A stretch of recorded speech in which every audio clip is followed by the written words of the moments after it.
Olá pessoal, tudo bem?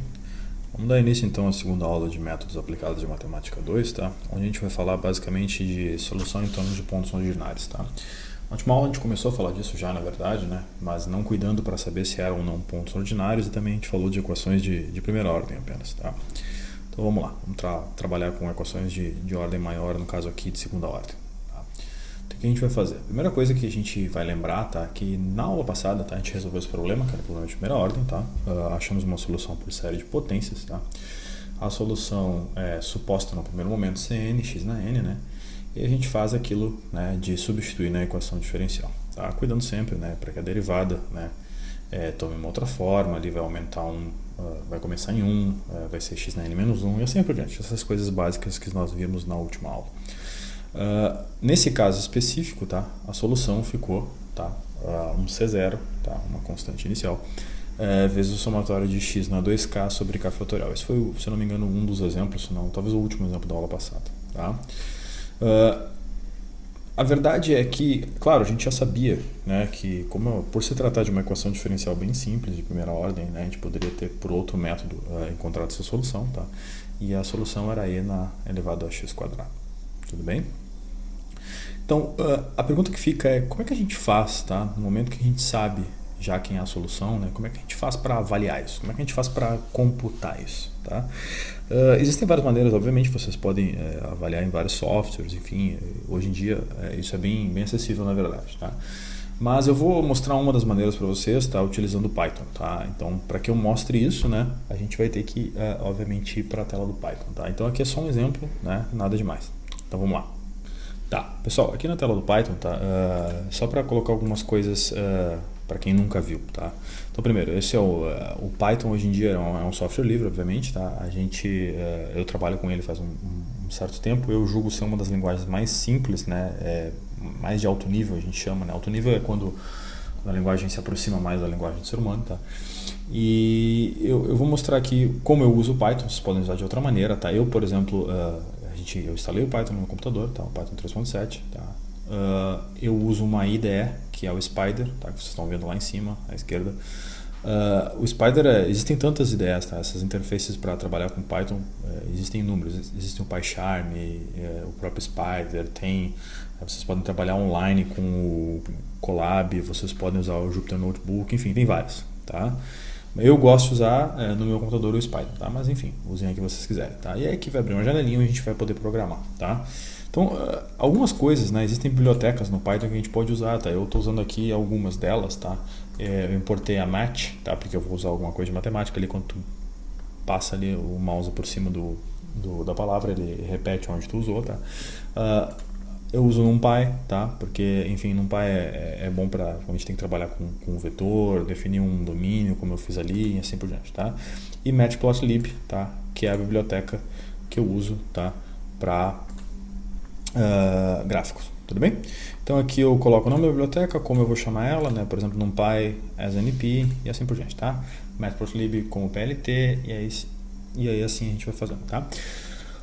O que interessa para nós é computar uma série, ou seja, somar valores, tá? Dependendo de um termo geral, tá? Então aqui eu botei função de e, né? No caso exponencial, tá? Eu vou computar aqui a exponencial e na x, tá? Não a exponencial e na x², mas vocês podem simplesmente mudar quando vocês quiserem, tá? Então é só cuidar disso, tá? Então esse é só um exemplo inicial para vocês fazerem em casa se quiserem, tá? Se quiserem começar a tentar programar, tá? Então aqui eu defino, tá? Ó, vou grifar a linha 12 aqui, tá?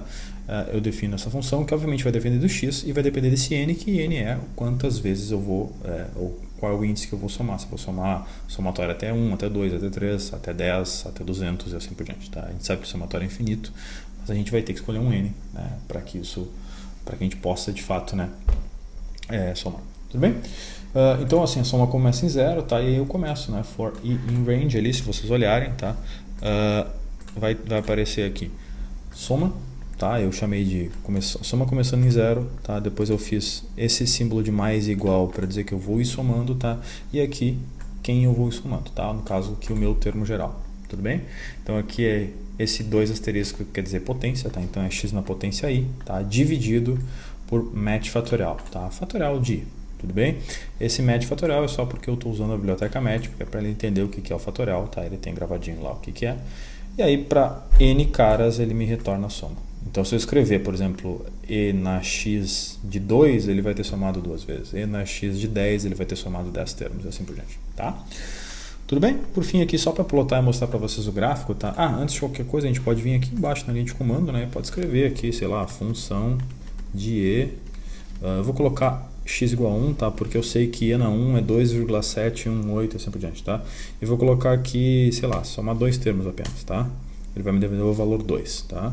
Se eu botar função de e, tá? 1, vou colocar 1 de novo, porque eu sei, tá? Que é 2,718. Vou pedir 3 termos, ele já começa a aumentar, tudo bem? Porque, claro, ele está se aproximando, né, daquilo que a gente quer. E por fim, vamos colocar aqui, vou colocar 10 termos de uma vez, tá? Vamos colocar 10. Aí ele já está bem mais próximo daquilo que a gente quer, que é o valor, né, de, tudo bem? 2,718, 28, 15, assim por diante. Eu não lembro de todas as casas, eu lembro das 3 primeiras, tá bom? Aqui, a partir da linha 19, tá, eu só estou trabalhando aqui com criando domínio, tá? Criando um vetor de menos 2 a 2, tá? Que varia de 0,01 em 0,01, tudo bem? Então ele vai criar vários pontinhos, tá? De menos 2 até 2, variando dessa maneira, ou seja, muito ponto, tá? Para criar o nosso domínio. Então em todos esses pontos ele vai avaliar, tá, a função. E aí eu coloco ali, né? Para esse x do domínio, quando o n for 1, para esse x quando o n for 2, eu crio aqui uma 6, vou selecionar a 6 para mostrar. E depois eu uso o comando plt da biblioteca matplotlib para plotar de fato, né? Ou seja, para fazer o gráfico desses caras, fechou? Então aqui eu tenho 6 gráficos, tá? Claro que eu podia ter feito um for aqui também, tá? Mas como é a primeira vez, eu tô colocando aqui os 6 explícitos, tá?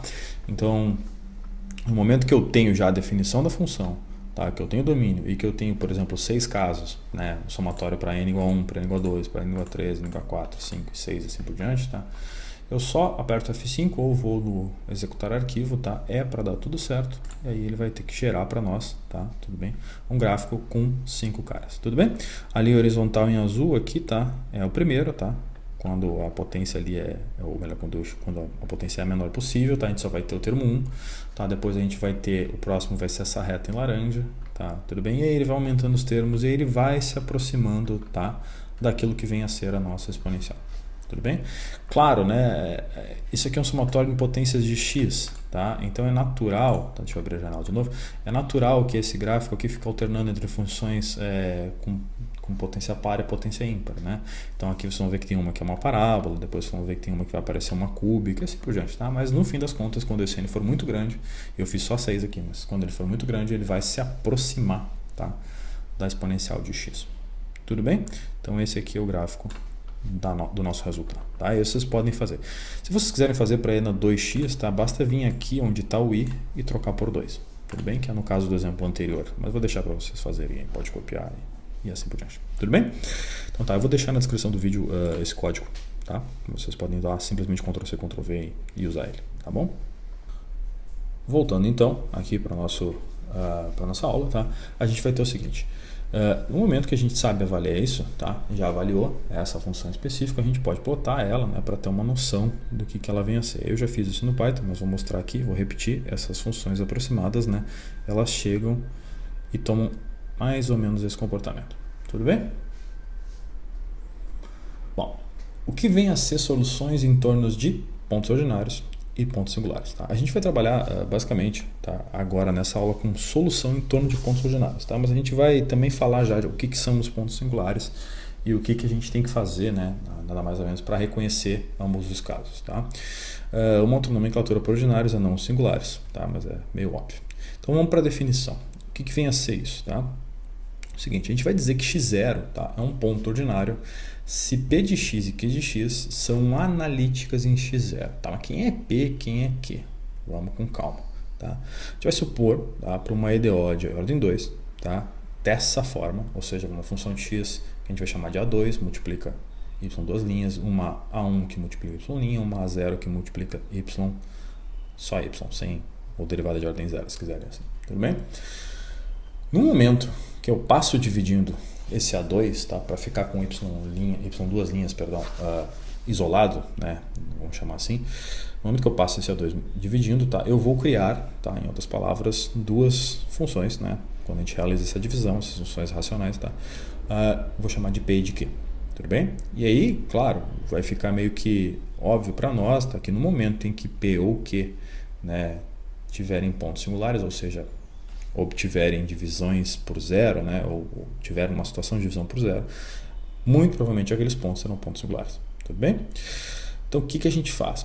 Como é que a gente diz, ou como é que a gente mostra, ou como é que a gente entende, melhor dizendo, tá, que P e Q, tá, são analíticas em x0? Tá? O que é analítico em x0? Tá? Analítico em x0 é quando, tá, essas duas funções, tá, tanto P ou Q, tá, puderem ser representadas por uma série de potências, tá, em x menos x0.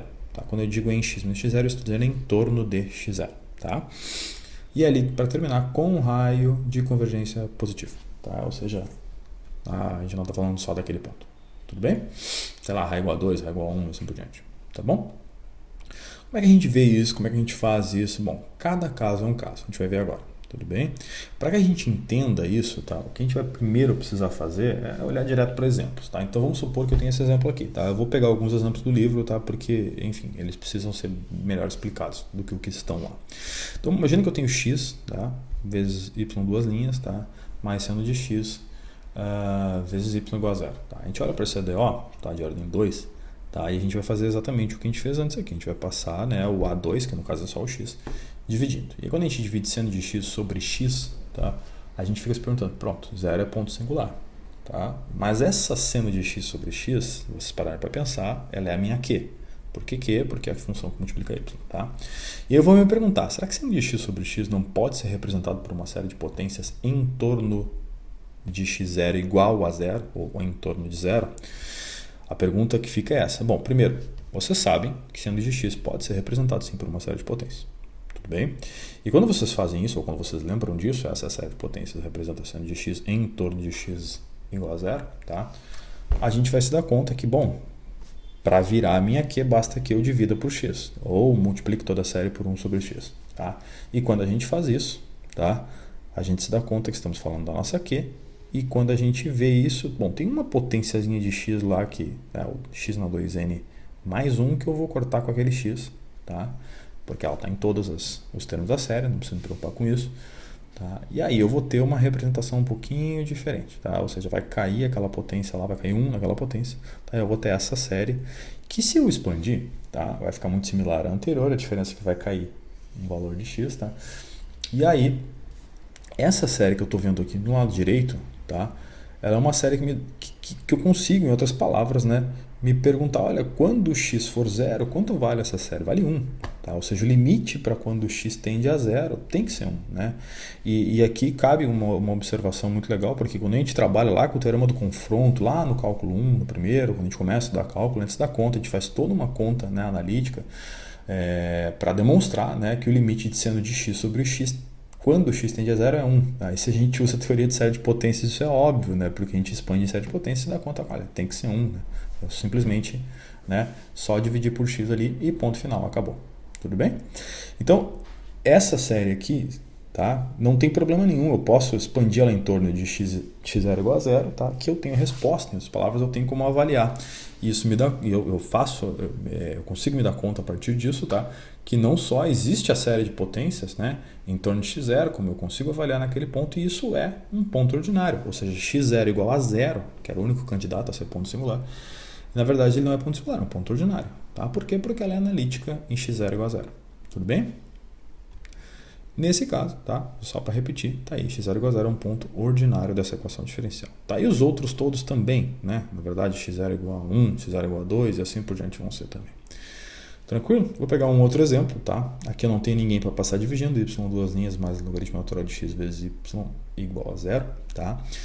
Basta que eu olhe para o logaritmo natural de x, e essa já é de cara a minha função q, tá? E eu me pergunto, será que ela é analítica? Qual é o único candidato aqui a ter algum problema? Não poder avaliar? É em zero, tá? Então ela é analítica em zero? Será que esse x0 igual a zero é um ponto um ponto ordinário? Eu vou conseguir expandir em série de potência? A resposta é não. Tá? Não consigo, tá, expandir logaritmo natural de x em série de potência. Não consigo achar a sériezinha de Taylor. Tá? Então, nesse caso, a gente diz que x0 igual a zero é um ponto singular. Tá? Agora singular e não ordinário. Da equação diferencial. Tudo bem? Porque lembra da série de Taylor, tá? O que acontece na série de Taylor? A gente vai ter as enésimas derivadas sempre ali, dividido por n fatorial, vezes x menos x0 na n, ou seja, né, expandido em torno de x0. Quando esse x0 é igual a zero, tá? Que é o ponto que eu estou me perguntando aqui, eu não vou conseguir fazer essa série de Taylor, eu não vou obter essa série de Taylor, porque na verdade eu vou ter f enésima, né? Quem é a derivada, a primeira derivada de logaritmo natural? 1 sobre x, e depois é o que? Né? A próxima é menos 1 sobre x quadrado, ou seja, x no denominador sempre. Né? E aí eu me dou conta que quando eu coloco zero, eu não vou conseguir obter nunca um valor. Né? Então não tem como. Mas para os outros termos, sim. Tudo bem? Eu vou conseguir obter valores negativos, inclusive, tá? Porque eu não vou ter a divisão por zero na série de potência. Então, o único ponto singular, tá? Aqui, para nós, é x0 igual a zero. Tá? Porque pela série de Taylor, né? Relembrando da série de Taylor, eu não vou conseguir, tá? Expandir o logaritmo natural. Por exemplo, se vocês conseguirem... por exemplo, se fosse logaritmo natural de x menos 1, vocês conseguiriam, tá? Tudo bem? Vocês conseguem expandir em torno de x igual a zero o logaritmo natural de x menos 1, por exemplo. Tá? Mais o logaritmo natural de x. Não. Tá bom? Então, aí trata-se de um ponto singular. Tudo bem, pessoal? Então, voltando aqui à notação anterior, né, a gente tinha aqui, isso era a mesma coisa que A2, y duas linhas, A1, y', A0, y, tá? A gente vai tratar de uma maneira um pouco mais geral agora, quando, tá, os casos forem, tá, de polinômios. Como assim? Se A1, A2 e A0, tá, forem, né, ou a gente chamar eles de coeficientes polinomiais, tá? Em outras palavras, a gente está se perguntando, olha, quando esses caras aqui forem polinômios e eles não tiverem fatores comuns, tem que cuidar isso, tá? A gente vai simplesmente dizer que, olha, num dado x0 em que A2 for A2 aplicado em x0, né, for diferente de zero, ou num dado x0 em que A2 aplicado em x0 for igual a zero, a gente vai ter, né, direto, né, a informação de que no primeiro caso x0 vai ser um ponto ordinário e no segundo vai ser um ponto singular. Porque ele é o denominador da função p e q, né? E quando a gente coloca ele, o x0 lá, se ele der diferente de zero, não vai ter problema nenhum. E se ele der igual a zero, ele vai ter um problema, ele vai ser um ponto singular porque eles não têm fatores comuns. Tá? Eu estou assumindo aqui que eles não têm fatores comuns. Se tiver fator comum, a gente vai ter que analisar. Tá bom? Então, isso é bem mais simples, tá? Então, o coeficiente polinomial é realmente muito mais rápido e direto. Vamos pegar um exemplo aqui. Se eu tenho x menos 1, tá? Vezes y duas linhas, mais 3xy, linha, tá? Mais 4y igual a zero, tá? Uma EDO qualquer, tá? Eu vou me perguntar, olha, quem é o candidato a ser ponto singular? O candidato a ser ponto singular é x igual a 1, x0 igual a 1, tá? Por quê? Porque eu vou passar aquele cara dividindo, tá? Então, ele é meu A2, né? E aí eu vou ver que x0 é igual a 1, tá? Porque A2 aplicado em 1 dá 0. Aí eu vou me perguntar, tanto para o 3x quanto para o 4, tem fator em comum? Não, não tem. Então a gente já sabe, tá, que x0 é igual a 1 ponto singular dessa equação diferencial. Tudo bem? Os demais, pelo que eu estou vendo aqui, coeficientes polinomiais, vão ser, né, todos pontos ordinários. Não tem problema nenhum. Tá? Depois, vou pegar um outro exemplo. Tá? Se eu pegar x² mais 1, tá? Também não parece ter fator, nem com 2x, nem com 7, que é os outros que estão ali. Tá? Então eu vou olhar quais são os caras que fazem dar zero. É o mais e menos i, tá? São os dois valores complexos. Então aqui não tem fator comum. A gente vai dizer tanto mais i quanto menos i são pontos singulares da equação diferencial. Tá? Os demais são pontos ordinários, inclusive reais ou complexos. Tudo bem? Tá bom, vamos para o que interessa agora. Vamos para um teorema direto, tá? Teorema de existência de solução em série de potências. O que esse teorema vai dizer para nós? Vamos devagar aqui. Primeiro, se x igual a x0 for um ponto ordinário, tá? Agora a gente sabe reconhecer, tá? Vamos supor que a EDO, y duas linhas mais p, y' mais q, y igual a zero, tá? É dessa EDO que eu estou falando. A gente vai dizer que a gente pode sempre encontrar duas soluções linearmente independentes na forma de série de potências centrada ou em torno de x0. Tá? Como é que é isso? Bom, nessa forma, a gente vai pegar uma série de potência nessa forma, tá? E a gente vai dizer, olha, além de tudo isso, esse teorema vai garantir, a série vai convergir, em outras palavras, o domínio da função, tá? Vai convergir para x menos esse ponto ordinário, tá? Menor que r, tá? Em que esse raio, que a gente já sabe calcular, mas esse raio, tá? É a distância do ponto x0 ao ponto singular mais próximo, seja ele real, seja ele complexo. Tudo bem? Então vamos supor que eu estou tentando fazer, tá, uma solução, tá, para uma EDO em série de potências em torno de um x0 que eu já sei que é um ponto ordinário, tá? Mas eu sei que tem pontos singulares. Então, vai admitir solução, né, numa bola de raio R em que essa bola, esse raio, perdão, ele vai ser simplesmente, tá, a distância até o ponto mais próximo. Como é que eu entendo isso? Tá, então vamos lá, vamos pensar um pouco. Em outras palavras, o que esse teorema diz para nós é o seguinte, tá? Vamos pensar que a gente tem valores, né, no eixo real x, tá? E que x0 é esse tal ponto ordinário que eu acabei de falar. Tudo bem? Obviamente, eu vou pensar em x0 menos r, x0 mais r, tá? E vou pensar num raio, né? E também, só que eu tenho que me dar conta, né? Vamos supor que esse x0 esteja no eixo real. Ele não precisa estar no eixo real, mas tudo bem. Que, obviamente, né, eu teria esse círculo aqui, tá? Porque seria o meu raio, tá? Para toda a minha região de convergência. Só que agora eu sei que existem pontos singulares. Eu vou chamar de xs, esse xs qualquer singular. Nesse caso aqui, complexo. Tudo bem? Ele tem uma parte real, uma parte imaginária, tá? E eu posso dizer, então, que, na verdade, essa região verde, tá, é a minha região de convergência, mas essa região de convergência pode ser maior. Porque se eu me der conta, se o ponto que eu só tenho esse ponto singular, o que o teorema me diz é que esse raio ele vai ir até esse ponto singular, né? Não contendo, obviamente, esse ponto singular. Tá? Tanto que está escrito ali estritamente menor que R. Então, na verdade, essa sim, em torno desse x0 específico, tá? Mas eu vou ter uma região, tá? Uma bola verde, tá? Que vai ser simplesmente a região de convergência para esse caso específico. Tudo bem? Até aquele ponto de singularidade. Tá? É isso que eu quero que vocês entendam bem. Tá bom? Dito isso, tá? Em outras palavras, o que o teorema está dizendo é que eu vou ter duas soluções linearmente independentes. Tá? E a gente vai representar essas duas soluções por y1 e y2. Tá? Essas duas soluções que a gente vai ter. Claro, ali eu estou colocando com uma constante C1 e uma constante C2, que obviamente vão depender dos valores iniciais e tal, as condições iniciais do problema, mas enfim, isso não vem ao caso agora. Tá? Que para nós, expandindo em série de potência, esses caras serão, tá, C0 minúsculo e C1 minúsculo. Tá? Quem são C0 e C1? Tá? C0 e C1, tá, são as primeiras constantes que a gente obtém lá naquela série de potência que está ali dentro do teorema. Né? Aquele n começa em 0, então a gente vai ter o C0, depois a gente vai ter C1 vx, depois a gente vai ter C2 vx quadrado e assim por diante. Tá? Mas os dois primeiros, né, vão ser C0 e C1. Tá? E se a gente admitir que esses pontos, C0 e C1, tá, essas constantes, C0 e C1, são as primeiras da série, a gente sempre vai conseguir, tá, pegar e expandir por uma série de potências e separar, em outras palavras, a série de potências em duas que vão ser justamente as nossas duas soluções linearmente independentes. Tá? Então, é muita teoria. Vamos ver como é que isso aí funciona de verdade. Tudo bem? Então, vamos lá. Tá aí as duas séries em torno de x0, lembrando isso, tá? A gente, por conveniência, na maioria dos casos, vai escolher esse x0 sempre sendo zero, se for um ponto ordinário, obviamente, né? Para conseguir fazer nossas contas. Então, vamos para um exemplo inicial. Vamos supor que eu tenha uma y duas linhas menos 2x, vezes y. Tá? Para quem estiver pensando que isso é igual ao da aula passada, não é. A outra era y', essa é y duas linhas. Tá? Então, como é que a gente faz isso? Tá? Primeiro, eu já sei, tá, que x0 igual a zero, tá, é um ponto ordinário e não um ponto singular. Tá? Ponto final. Isso eu já sei que ela vai meio que convergir para todos os valores. Tá? Mas tem que fazer as contas, porque o teorema está dizendo que existe, né, uma solução, ou melhor, duas soluções linearmente independentes em torno desse x0, que eu vou tomar nesse caso como sendo igual a zero. Tá? Então, na dúvida, se x0 igual a zero é ponto ordinário, faz sempre em torno de zero. Tá? Facilita as coisas. Tá bom? Então, vou admitir, obviamente, como sempre, né, que existe uma solução em série de potências. Até que nenhuma novidade. Admitindo isso, eu vou ter também que y duas linhas é fácil de calcular. A gente já viu isso. Tá? A gente deriva duas vezes e obtém essa expressão. Tá? E quando a gente faz isso, tá, a gente se dá conta também que, tendo essa expressão, tá, a gente substitui na equação diferencial, né, e aí ficou com essa forma aqui. Tá? Mais do que isso, tá, a gente pode considerar que essa agora é a forma que nos interessa até chegar na solução. Tá?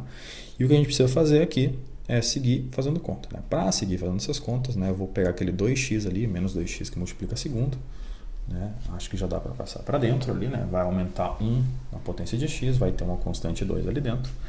Tá? E eu vou ter que fazer aquilo que a gente vinha fazendo antes. A gente vai ter que sempre parear essas séries. Né? A primeira começa em x igual a zero. A segunda começa em x1. Tá? Ou seja, na potência x1, a outra na potência 0. Por que começa em x0 a primeira? Porque se eu colocar n igual a 2, ali vai ficar x elevado a 2 menos 2, que é x0. Se eu colocar n igual a 0 na segunda, tá, que é onde começa, vai ficar x na 1. Então eu preciso tirar, tá, para deixá-las em fase, o da primeira. Então vai ter que ficar ali 2, né? Por que 2? Né? Porque vai ter n vezes n menos 1, ou seja, 2 vezes 2 menos 1, ou seja, 2 vezes 1, tá? Vezes C2, vezes x na 0, tá? Depois eu reescrevo, só que eu tomo cuidado porque agora começa em 3, tá? E depois eu reescrevo a outra, que na verdade eu nem preciso mudar, né? Eu só estou colocando em fase aqui, tá? Então eu estou indo meio que rápido aqui nessa parte de colocar em fase, porque eu estou admitindo que a gente já sabe isso, está bem colocado na cabeça de vocês, mediante a aula passada, tá? E aí quando a gente faz isso, a gente tem que só parear, né? Então coloca ali k igual a n menos 2, tá? Ali ficou n menos 1, mas n menos 2, tá? Perdão, pessoal. Então k igual a n menos 2, logo n igual a k mais 2, tá? E depois k, tá, igual a n mais 1 e obviamente n igual a k menos 1. Quando vocês fizerem essa troca, tá, tudo vai acontecer, tudo vai parear, vai ficar tudo certinho, tá? A gente vai ter uma única série começando em k igual a 1, tá, com o coeficiente o qual já estou subtraindo os dois novos, tá, multiplicados por x na k, e tudo isso igual a 0, tá? Feito esse pareamento, a gente tem que lembrar que, claro, todos os coeficientes têm que ser 0. Logo, nesse caso, C2 igual a 0. E nós temos uma recorrência, tá, vinda do coeficiente central aqui, que tem que ser 0 também, tá? Então, quando a gente tem isso, a gente tá, né, já sabemos resolver isso, a gente vai ter que, né, simplesmente cuidar. Para cada k, a gente vai ter um ck mais 2, tá? Lembrando que aquele k ali começava em 1, tudo bem? Então, a gente vai ter que colocar ali k igual a 1, tá? Fazer uma relação de k com os ck's. Então, para k igual a 1, k igual a 2, k igual a 3 e assim por diante. Tá? Só que o k igual a 1, ele me devolve o C3, se eu olhar para o primeiro, né? Então, eu vou ter que calcular aqui o C3. Eu só queria chamar a atenção no primeiro momento que o C3 depende do C0. Tá? Isso vem da nossa relação de recorrência. Tá? Quando eu for fazer para o 2 vai me devolver o C4, que depende do C1. Tudo bem? Quando eu for fazer o 3, vai dar o C5, que depende do C2. E aí vocês têm que lembrar, tudo bem, que o C2 vale 0, lá do primeiro coeficiente. Tá? Então eu já sei que isso aí vale 0. Tá? Quando eu for fazer para o 4 vai dar o C6, perdão, que vai depender do C3. E o C3, se vocês lembrarem da primeira, vai depender de C0. Tudo bem? Então ele depende de C0. Fechou? Bom, se a gente começar a fazer as contas, tá? A gente vai seguir o baile e vai ver que o próximo depende de C1 e o próximo vai depender de C2, que é 0. Então a gente vai ter, olhando lá para o primeiro, alguém que depende de C0, depois alguém que depende de C1, depois alguém que deu 0. Depois repete, alguém que depende de C0, alguém que depende de C1 e alguém que deu 0.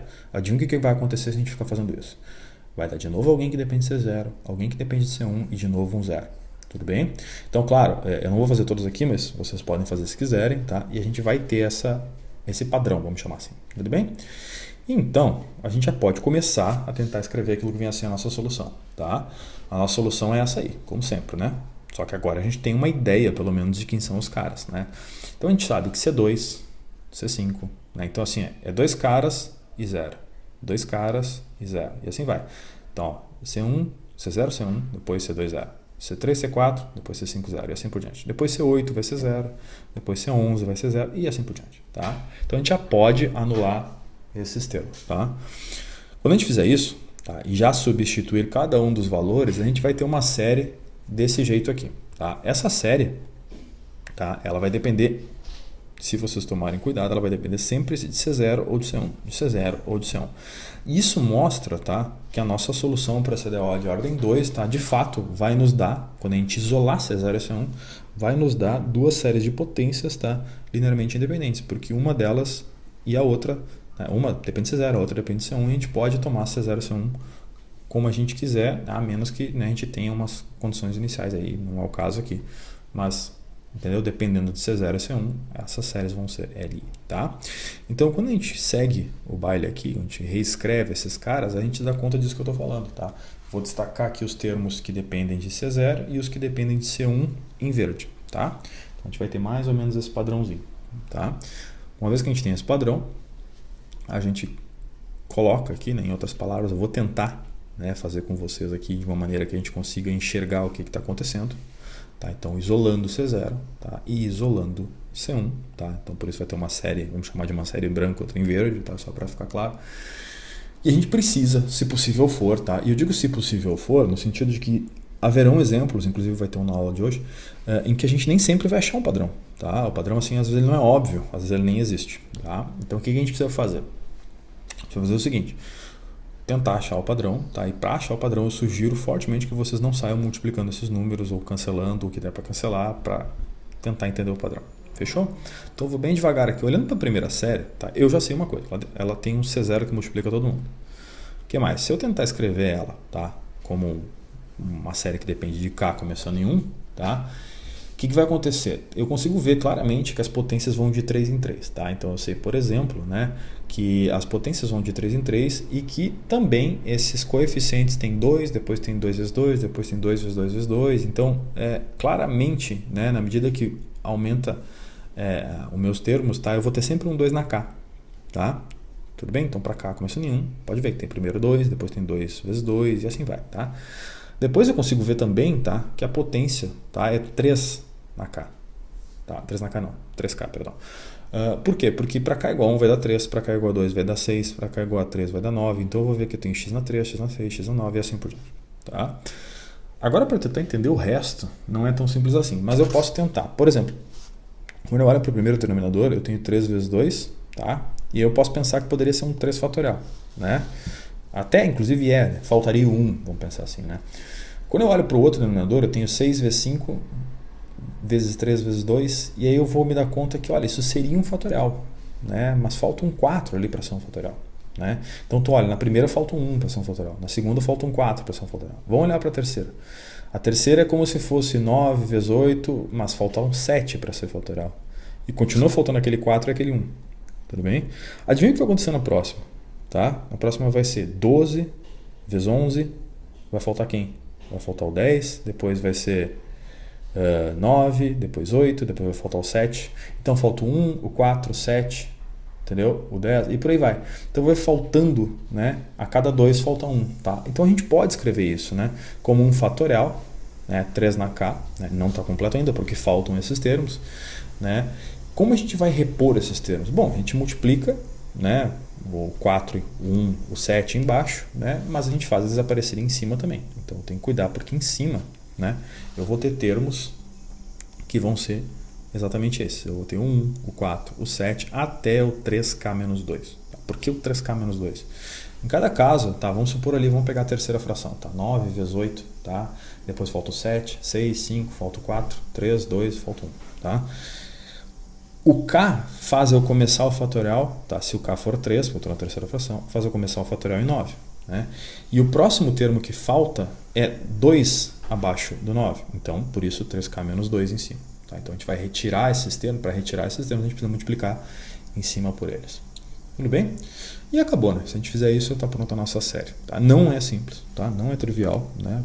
Por isso que eu digo, a gente precisa, sempre que for fazer esse tipo de exercício, deixar bem explícito todos os números, tá? Ordenados de preferência ou ordenados de ordem decrescente que eu deixei, para tentar entender o que é cada um dos padrões. Fechou? De maneira muito similar, já vou colocar o resultado aqui, a gente tem a segunda série. Tá? Então eu deixo para vocês pensarem na segunda, mas meio que já, depois que a gente entende a primeira, a segunda sai fácil. Tá? Continuando aqui, então eu tenho duas séries ali, acabou o problema. Tá? Vou fazer um outro exemplo aqui um pouquinho mais rápido, mas esse aqui é um pouco mais teórico. Tá? Então a gente vai pegar esse exemplo aqui em que os pontos mais i e menos i são pontos singulares dessa equação diferencial. Tá? Claramente os outros pontos são ordinários. Se eu quiser expandir isso aqui em torno de x0 igual a 0, por exemplo, vamos supor que x0 igual a 0 é um ponto ordinário, então eu sei que vai ter duas soluções. Tá? Então eu posso. Só que eu tenho que cuidar daquilo que a gente viu. O que a gente viu? Eu vou ter pontos singulares, no caso mais i e menos i. Tá? Então, em outras palavras, eu vou ter uma região, tá, de raio 1, porque raio 1 justamente para... porque a gente vai ter sempre uma solução em torno de um ponto ordinário, tá? Só que até esses pontos singulares. Tá? E aí a gente vai poder dizer, olha, ela é convergente para valores reais ou complexos, cujo módulo dele é menor que 1, estritamente menor que 1. Tudo bem? Bom, sabedor disso, a gente pode fazer essa conta, né? E pode chegar na resposta, tá? Que vai ser exatamente essa. Eu já estou colocando aqui as duas soluções, tá? Que já sabemos que são ali. Como é que eu faço para chegar? Da mesma maneira que eu cheguei na anterior, tá? Inclusive essa tem a resolução no livro, vocês podem dar uma olhada, caso queiram saber como é que faz. Tudo bem? Mas eu só estou chamando a atenção que é exatamente, tá, para o caso em que eu tenho uma solução, né, entre x0 igual a zero, ou melhor, módulo menor do que 1. Tá? Tudo bem? Então tá. Então vamos para aquilo que eu vou chamar, tá, de o último exemplo da aula de hoje, tá? Que é o mais difícil. Tá? Parece mais simples, mas é o mais difícil. Quando não houverem, tá, coeficientes polinomiais, tá? Então eu vou pegar o exemplo de y duas linhas mais cosseno de x vezes y igual a zero. Tá? Pode parecer um caso mais simples, mas não vai ser. Tá? Justamente porque quando a gente faz isso, a gente vai ter que trabalhar com série de potências, né? E a gente vai ter que assumir também que o cosseno de x é uma série de potências para que a gente continue trabalhando com série de potências. Né? E é aí que mora o perigo. Né? Eu digo perigo porque, enfim, é muita conta, só isso que eu quero dizer. Então é mais fácil de errar. Tá? Então eu gostaria que vocês tomassem muita atenção nesse exemplo. Tá? Então, primeira coisa, a gente vai sempre buscar pontos ordinários. Tá? x0 igual a zero é um ponto ordinário. Tá? E nesse caso aqui, inclusive, nem tem pontos singulares. Então, se x0 igual a zero é um ponto ordinário, não tem ponto singular, tá tudo certo. Expande ou busca uma solução, tá, em torno de x0 igual a zero. Tá? Ou seja, vai supor uma série, tá, cuja potência é x na n, não x menos 1. Não vai fazer em torno de 1 e assim por diante. Tá? Só lembra, tá, que cosseno de x, tá, tem uma expansão em série dada, tá, justamente por essa que está na tela. Tá? E a gente não vai poder esquecer disso. Por quê? Bom, vamos lá. Se a gente supõe que y, tá, é a tal série de potência em torno de x0 igual a zero, tá, para que a gente chegue na solução, bom, obviamente a gente vai precisar do y duas linhas, tá, não tem problema, e depois vai ter que substituir esses valores, tá, naquela equação diferencial. Quando a gente começa a fazer isso, a gente vai por partes. Então vamos lá. Vamos pegar primeiro o y duas linhas, que é o que está lá, né?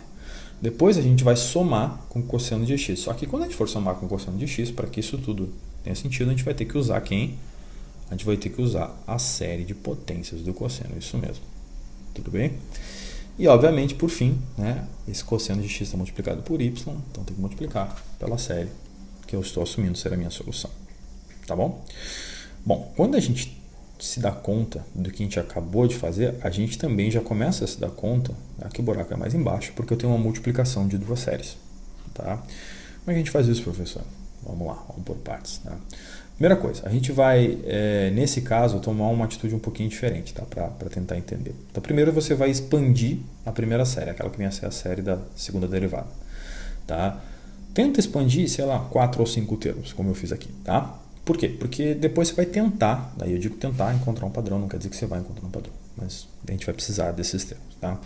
Depois, vamos repetir a série do cosseno e vamos também expandir naquela que vem a ser a minha solução, que é simplesmente C0 mais C1, Vx e assim por diante.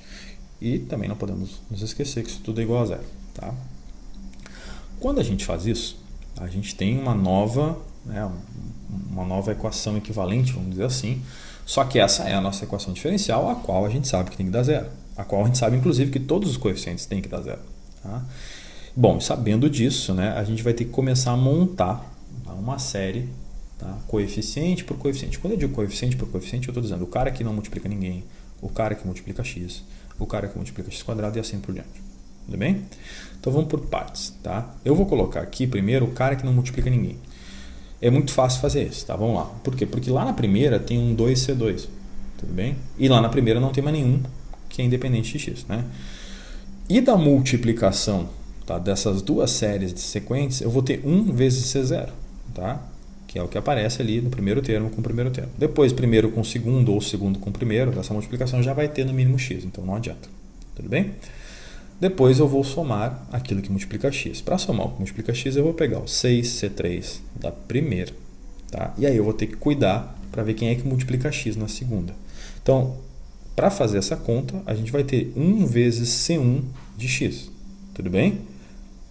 Porque outra multiplicação de qualquer termo dessas duas séries não vão ter um outro termo que multiplica x, apenas o 1 vezes o C1 de x. O 1 em branco com o C1 de x em verde, que vai dar C1 de x e que eu já isolei e coloquei ali. Tudo bem? Quando a gente pegar, por exemplo, C0, tá, e multiplicar com menos x quadrado sobre 2, já vai ser termo do x quadrado, já não vai ser termo do x. Fechou? Depois, eu vou tentar juntar um por um os termos que multiplicam x quadrado. Então vamos de novo para a primeira, que é o mais fácil. Na primeira eu tenho 12C4. Não tem o que fazer. Agora eu tenho que cuidar na segunda. Na segunda vai aparecer um termo que vai ser quem? C2. Por que C2? Porque eu tenho C2x2 ali em verde que vai multiplicar o 1 em branco. Então vai aparecer um C2 que multiplica o x². Mas vai aparecer também, tá, o menos 1 meio de C0. Por quê? Porque eu tenho C0 em verde que multiplica ali um x² sobre 2 fatorial ou sobre 2 só, tanto faz. Tudo bem? E depois quaisquer outros termos vão ter potências maiores do que x². Tá? E assim a gente vai ter que ir, tudo bem? Vamos para o x na 3, que é aí que multiplica x na 3. Bom, lá da primeira é mais fácil, né? Vai ser 20C5, não tem o que fazer. Na segunda eu já começo com menos 1 meio de C1. Por que menos 1 meio de C1? Tá? Se a gente se der conta, né, eu vou ter ali ó, C1 vezes x, tá, em verde, vezes, né, o menos x² sobre 2, já vai dar o termo ali que multiplica x na 3. Eu vou ter mais o termo C3. Por quê? Porque o termo C3 multiplica x na 3, está ali em verde, vezes o 1 em branco, já dá mais um termo. E depois quaisquer outras multiplicações já vão ter potência maior. Tudo bem? E assim a gente vai, pessoal. Vou colocar aqui para vocês pensarem, mas lá da primeira já vem um 30C6, tá?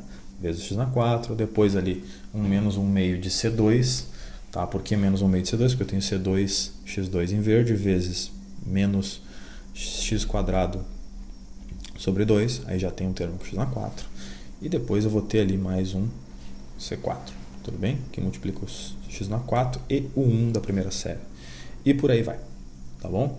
Só que a gente não pode esquecer, tá? Já que a gente tomou uma maneira diferente, que tudo isso tem que ser zero, porque isso é a série lá inicial, ou seja, a minha equação diferencial, e eu tenho que todos esses termos, ou melhor, todos esses coeficientes precisam ser zero.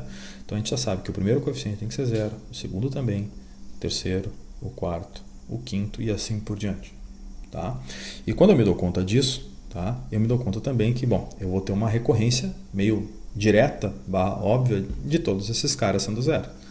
Por exemplo, aqui a gente se dá conta, tá, que quando a gente iguala esses coeficientes a zero, né, claro que eles continuam, são muito mais do que esses 5 que eu coloquei, mas eu vou ter recorrências aqui, tá? Então, primeiro, qual é a primeira conclusão que eu chego, né, disso aqui? O primeiro deles, né, eu consigo isolar C2. Então, eu sei que C2 depende de C0. Tá? No segundo deles, eu consigo isolar C3. Então, C3 depende de C1. Fechou?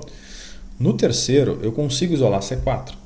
Só que daí C4 depende de C0 e C2. Só que se vocês lembrarem, o C2, lá que é o primeiro, ele depende de C0. Então, a gente vai poder dizer que o C4 depende só de C0. Tá? Então, por que 1 sobre 12 vezes C0? É porque eu peguei o C2, né, e substituí pelo menos C0 sobre 2. E aí, fazendo a conta, resulta naquilo. Quando a gente vai para o próximo, vai para o C5, tá? A gente vai ver que depende de C1 e C3, só que, de novo, aí o C3 depende de C1. Então, C5 é igual a alguma coisa vezes C1. Já coloquei ali a subtração, quanto ela deu. Tudo bem? Depois, C6, que vai depender de C2 e C4, e que tanto o C4 quanto o C2 dependem de C0. E a gente vai ter uma resposta para C6 em função de C0. Então, vocês se deram conta aqui, tá, que o C2 e o C3 dependem de C0 e de C1. E que todos os próximos vão seguir isso, esse padrão. Um depende de C0, o outro de C1, depende de C0, o outro de C1. E a gente vai ter aquilo que a gente quer ter, né? Aquilo que o teorema comprova, ou seja, duas soluções em séries de potências linearmente independentes, uma que depende explicitamente do C0 e outra do C1. Tá bom? Bom, vamos só colocar esses termos em ordem aqui, tá? Eu vou colocar numa linha, tá? Que é uma linha que diz assim, olha, essa primeira linha depende sempre de C0, essa segunda depende sempre de C1, tá? Sabendo disso, a gente pode agora, só agora, tá, tentar ir substituindo termo a termo da nossa série, que é a nossa solução, tá? Só que essa série que é a solução, tá, eu já vou reordenar ela de cara assim, tá? Eu vou pegar e vou colocar os termos de índice par, tá, somando com eles mesmo, e os termos de índice ímpar também somando com eles mesmo, porque eu já entendi que os de índice ímpar vão depender de C1 e os de índice par vão depender de C0, tá bom? E no momento que eu me dou conta disso, né, eu vou substituir cada um deles pelo que eu achei, e eu vou ter C0 vezes uma soma infinita mais C1 vezes outra soma infinita. Pessoal, nesse caso aqui, tá, não dá para achar um padrão. Pelo menos eu não achei, o livro também não achou, e eu não imagino que eu vá achar esse padrão também. Tá? Então, mas uma coisa é certa, o teorema está certo, ele diz, se eu tenho ponto x0 igual a zero. Esse ponto é ordinário, tá? Os outros todos também são, não há pontos singulares. O teorema me diz, em torno desse cara, tá? Com raio de convergência o que, inclusive? Parece ser infinito. Eu vou conseguir melhor dizendo, dois somatórios, ou seja, duas soluções que vão ser LI, tá? Que vão ser soluções para essa minha EDO, nesse caso aqui de ordem 2. Tudo bem, pessoal? Então tá. Por hoje era isso, tá? A gente se vê na próxima aula. A próxima aula a gente vai falar do método de Frobenius, tá? Aí é um pouquinho mais pesado, tá? Tudo bem? Então tá. Até lá.